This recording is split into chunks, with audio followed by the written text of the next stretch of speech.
किल्ल्यावरती येण्यासाठी पायवाटसुद्धा आहेत. तुम्ही पायवाटच्या मार्गानेही किल्ले सदाशिवगडावरती येऊ शकतात. पावसामुळे छोटे छोटे झरे तयार झालेत आणि त्या झऱ्यामुळे छोट्या छोट्या पायवाटाही तयार झालेल्या आहेत. जर ट्रॅकिंगची इच्छा असेल तर सदाशिवगड त्यांच्यासाठी एक वेगळी पर्वणी आहे.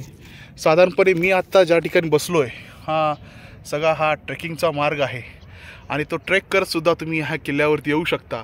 परंतु सावधानता बाळगली पाहिजे, कारण किल्ला हा सरळ आला तर चांगला आहे. ट्रेकिंग जे रेग्युलर ट्रेकर्स आहेत त्यांच्यासाठी चांगला आहे. पायवाटाही तशा चांगल्या आहेत. हा दगड साधारणपणे दख्खनचं पठार असल्यामुळे कडक आहे, त्यामुळे तो दगड आपली साथ नक्की सोडणार नाही. त्यामुळे ट्रेकरसाठी ही सदाशिवगड अतिशय उत्तम आहे. आपण ही जरूर यावं. धन्यवाद.